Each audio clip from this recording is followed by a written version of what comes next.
നേപ്പാളിൽ വീണ്ടും സംഘർഷം. കാഠ്മണ്ഡുവിൽ സൈന്യത്തെ വിന്യസിച്ചു. പ്രധാനമന്ത്രി ഉടൻ രാജിവെച്ചേക്കും. വിവിധ രാഷ്ട്രീയ നേതാക്കളുടെ വീടുകൾക്ക് നേരെയും ആക്രമണം ഉണ്ടാവുകയാണ്. പോലീസ് കണ്ണീർ വാതകം പ്രയോഗിക്കുന്നു. കാഠ്മണ്ഡുവിലെ തെരുവിൽ നിന്നുള്ള കാഴ്ചയാണ് നമ്മൾ കാണുന്നത്. സമൂഹ മാധ്യമങ്ങൾക്ക് വിലക്ക് ഉണ്ടായതിനെ തുടർന്നാണ് ജൻസി പ്രക്ഷോഭം ഉടലെടുത്തത്. ആ വിലക്ക് സർക്കാർ പിൻവലിച്ചുവെങ്കിലും ആഭ്യന്തരമന്ത്രി രാജിവെച്ചുവെങ്കിലും പ്രക്ഷോഭകർ നിരത്ത് വിട്ടൊഴിയുന്നില്ല. ഉദ്യോഗസ്ഥർക്ക് നേരെയും ഈ പ്രക്ഷോഭം നിയന്ത്രിക്കാൻ ശ്രമിക്കുന്ന സൈനികർക്ക് നേരെയും പോലീസിന് നേരെയും എല്ലാം കല്ലും വടിയും ഒക്കെ എടുത്ത് വലിയ അക്രമത്തിന് ഒരുങ്ങുകയാണ് പ്രതിഷേധക്കാർ.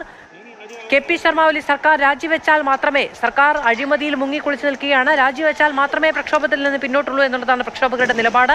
കഴിഞ്ഞ ദിവസം നടന്ന വെടിവെപ്പിൽ 19 പേരാണ് മരിച്ചത്. പക്ഷേ പ്രക്ഷോഭം അടിച്ചമർത്താൻ സർക്കാരിന് കഴിയുന്നില്ല. അവിടെ നിന്നുള്ള ദൃശ്യങ്ങളാണ് നമ്മളിപ്പോൾ കണ്ടുകൊണ്ടിരിക്കുന്നത്. അർജുൻ പീതാംബരൻ വിവരങ്ങളുമായി നമ്മളോടൊപ്പം ചേരുകയാണ്. അർജുൻ, പ്രധാനമന്ത്രി രാജിയിലേക്കാണോ? മാധു, ഏറ്റവും പ്രധാനപ്പെട്ട കാര്യം ഇന്ന് വൈകിട്ട് 6 മണിക്കൊരു സർവകക്ഷി യോഗം വിളിച്ചിരിക്കുകയാണ് നേപ്പാളിൽ. പ്രധാനമന്ത്രി കെ.പി. ശർമ്മ ഒലി തന്നെയാണ് ഈ സർവകക്ഷി യോഗം വിളിച്ചിരിക്കുന്നത്.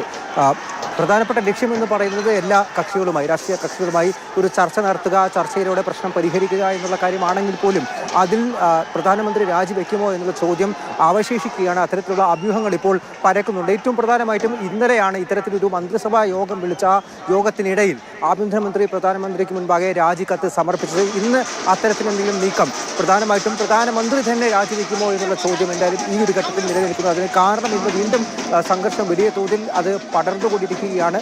നേതാക്കളുടെ വീട്ടിലേക്ക് ആക്രമണം ഉണ്ടാകുന്നു. ഒപ്പം തന്നെ സുരക്ഷാ സേനയുടെ, അതായത് പോലീസിനും സൈനികർക്കും നേരെ കല്ലേറും ഇപ്പോൾ പ്രതിഷേധക്കാർ നടത്തുന്നുണ്ട്. ഈ പ്രതിഷേധക്കാരെ പിരിച്ചുവിടാനായിട്ട് കണ്ണീർ വാതകവും അതുപോലെ തന്നെ റബ്ബർ ബുള്ളറ്റുകളുമാണ് സൈന്യവും അതുപോലെ സുരക്ഷാ സേനയും പ്രയോഗിച്ചുകൊണ്ടിരിക്കുന്നത്. കൈവിട്ട രീതിയിലേക്ക് കാര്യങ്ങൾ ഇപ്പോൾ പോയിക്കൊണ്ടിരിക്കുകയാണ്. കാഠ്മണ്ഡുവിൽ ആകെ ഇത്തരത്തിൽ സംഘർഷവും പ്രക്ഷോഭവും അതുപോലെ വലിയ രീതിയിലുള്ള അക്രമം, കലാപ മുഖരിതമാണ് കാഠ്മണ്ഡു എന്ന് പറയാൻ സാധിക്കും. അതായത് നേപ്പാളിൻ്റെ തലസ്ഥാന നഗരി എന്ന് പറയാൻ സാധിക്കും.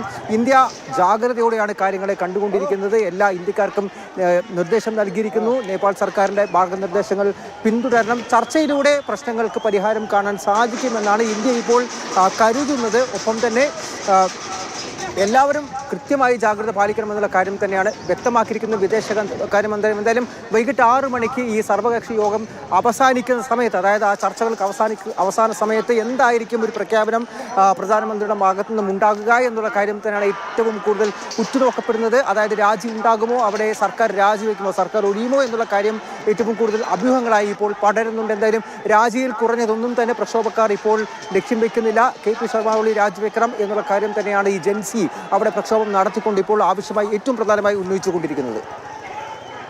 അർജുൻ പീതാംബരനാണ് വിവരങ്ങൾ നൽകിയത്. കാഠ്മണ്ഡു കലാപ കലുഷിതമാണ്.